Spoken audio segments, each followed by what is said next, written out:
Welcome to a never-seen-before Screen Collider Studios video that will blow your mind. Find out why right now. Yo, what the heck?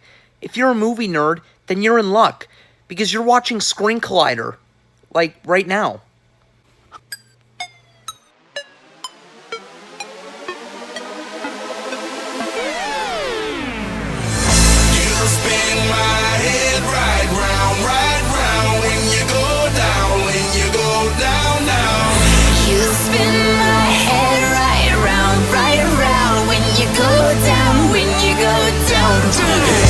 Got the house with my Saga, hop in that window, I got places to go.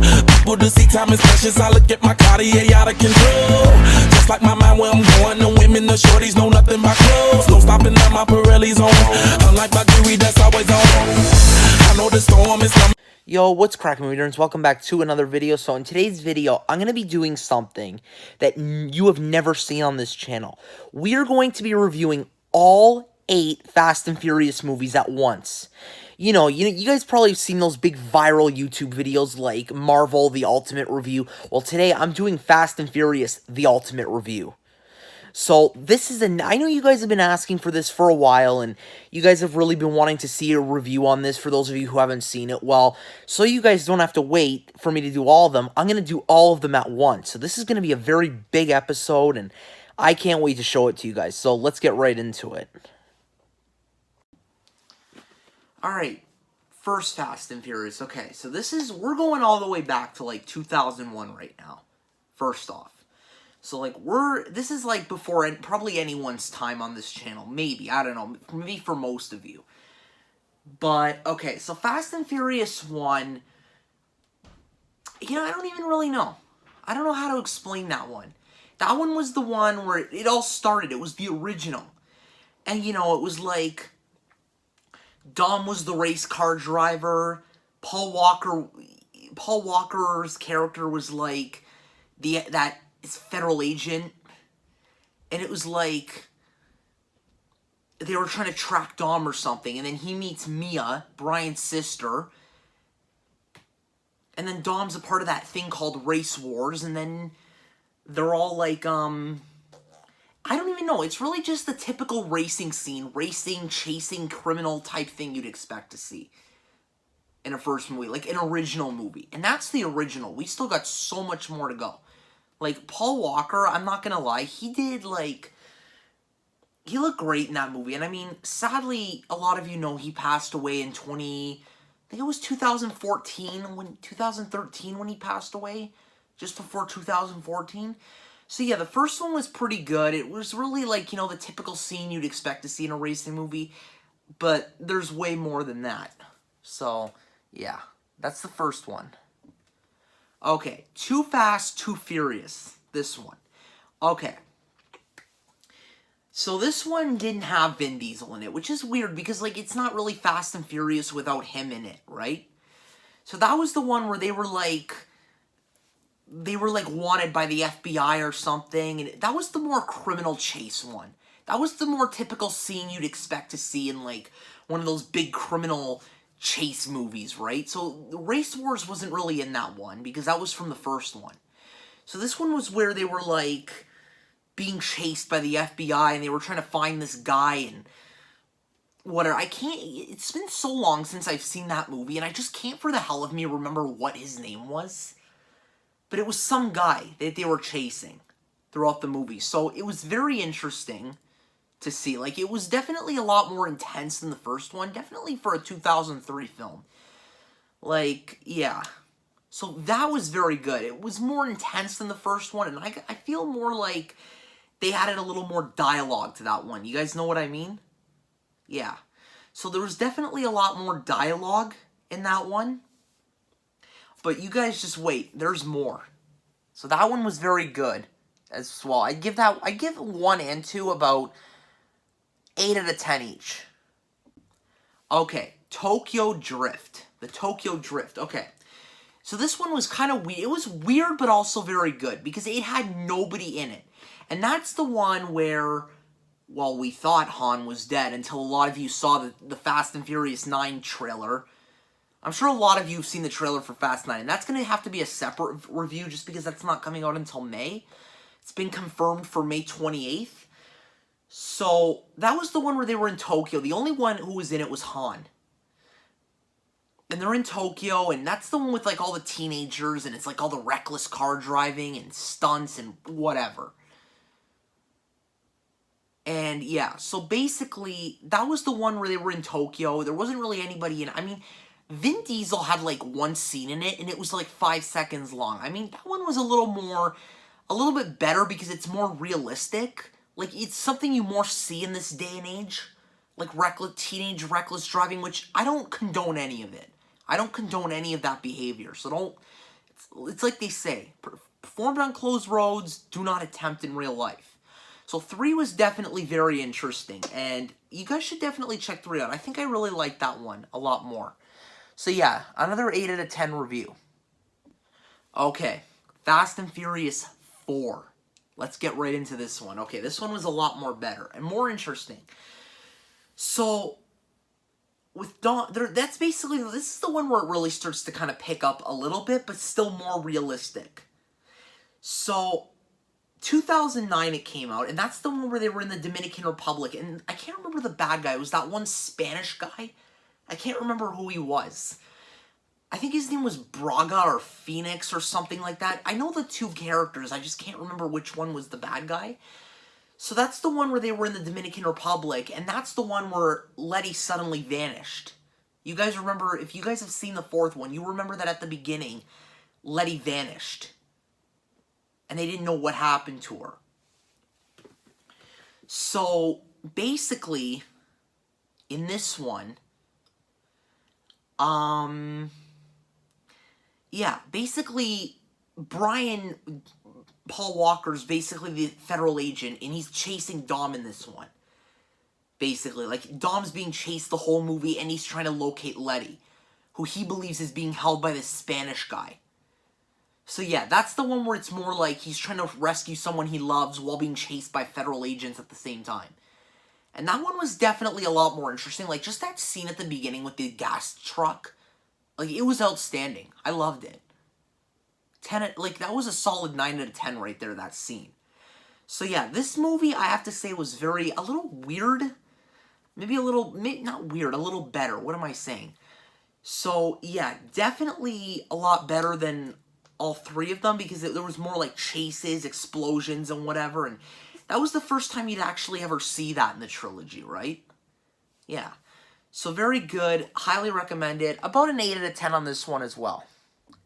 Okay, now Fast 5. Guys, I have to admit, this is probably one of my favorite ones in the whole series. So if you guys remember 2011's bank heist flick, like real heist flick, that was the one where, if you guys have seen, that was the one where Brian and Mia broke Dom at a prison, and they were basically on the run for the whole movie. So Dom, Brian, and Mia were all on the run. Like, they were being chased by Hobbs, Dwayne Johnson. That's actually the first one where he came in, where The Rock came in, the 5th one. So, basically, they're being tailed by these guys, and they're in, like, Rio de Janeiro. So, basically, without wanting to be caught, they basically plan, like, this bank heist. Like, this big bank heist to basically buy their freedom. And then, they're being chased by Luke Hobbs and the police and whatever. So it's that typical, it was more of a bank heist film than more of like an action flick.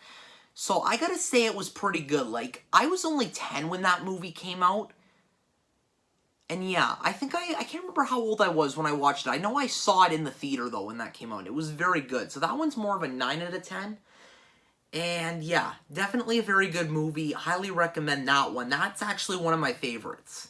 First time I could actually say that it was one of my favorites. So yeah, that one was good. 9 out of 10 on that one as well. Okay. Fast and Furious 6.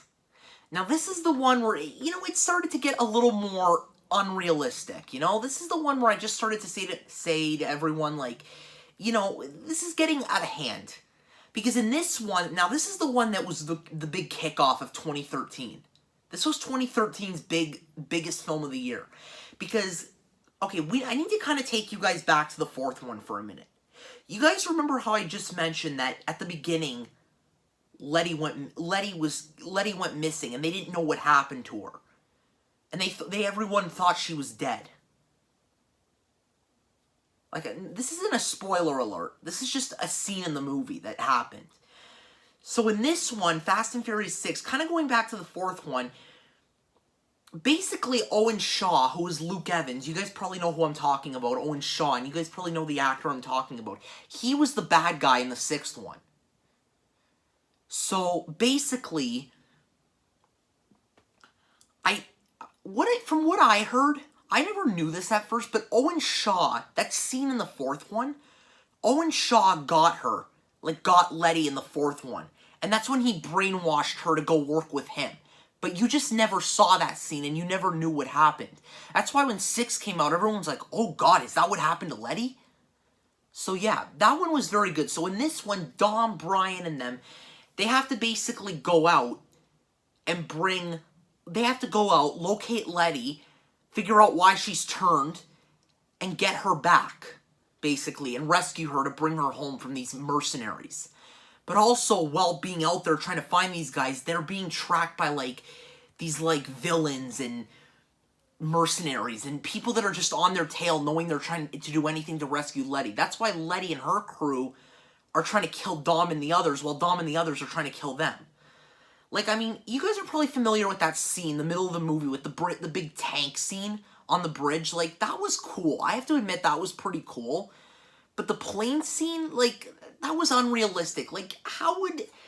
a cargo plane is supposed to hold cars, so how would the cars bring the plane down?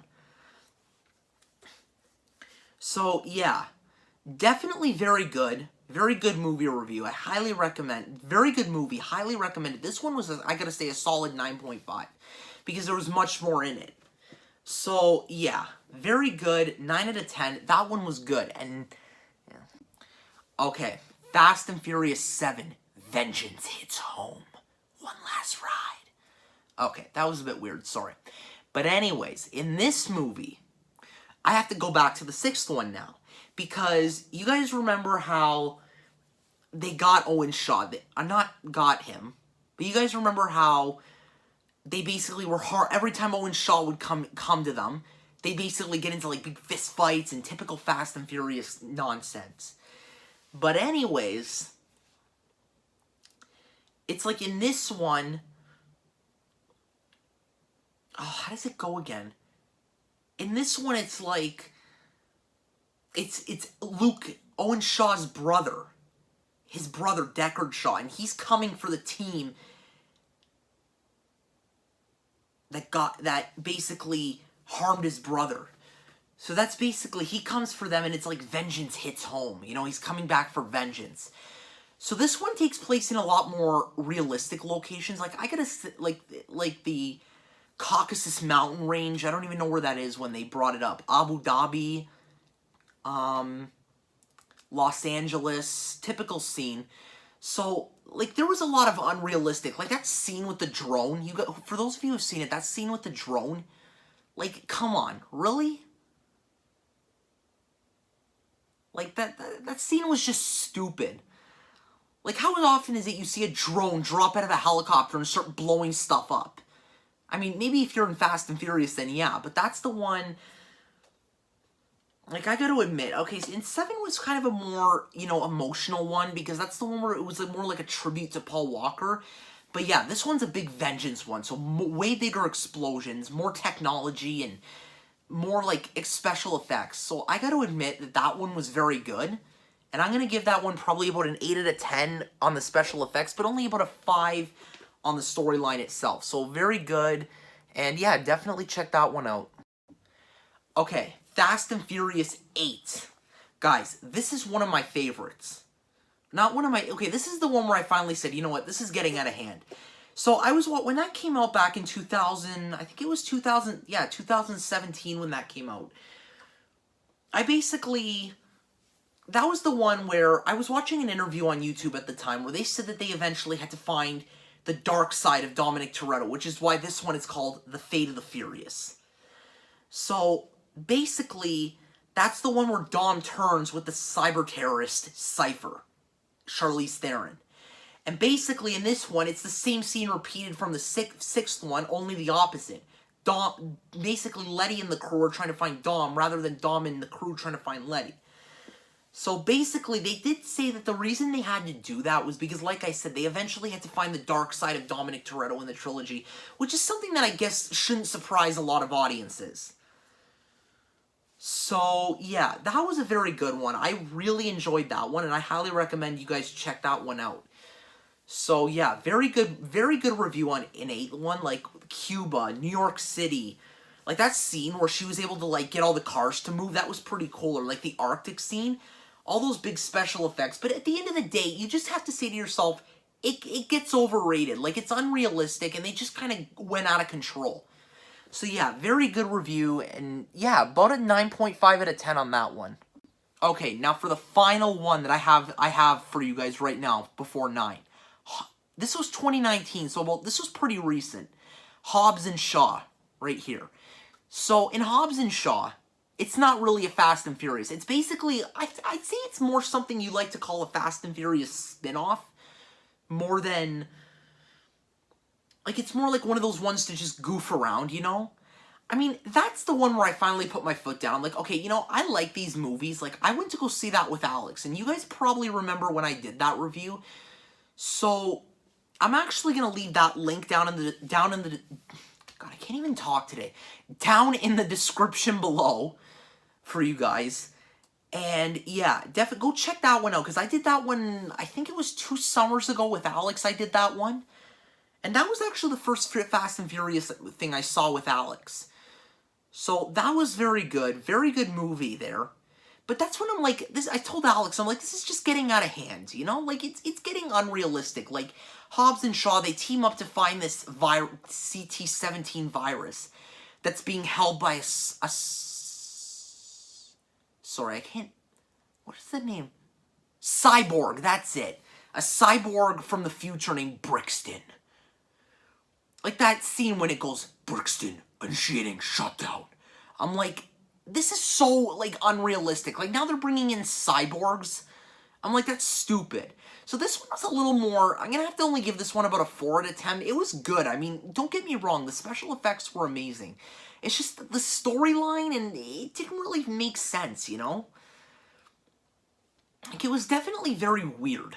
That's what I have to say for sure. It was a very weird plot, but still very good. So the entire Fast and Furious saga for right now, I'm going to have to give a solid 9.5 out of 10. I mean, maybe it'll get to a solid 10 out of 10 once I do Fast 9, but, well, I guess we'll just have to find out. So yeah, thank you so much for watching. Hope you guys enjoy the Fast and Furious saga, and yeah, I'll see you guys in the next video. Peace out. Oh yeah, one more thing. Make sure to like, subscribe, and share this with your friends. Peace out.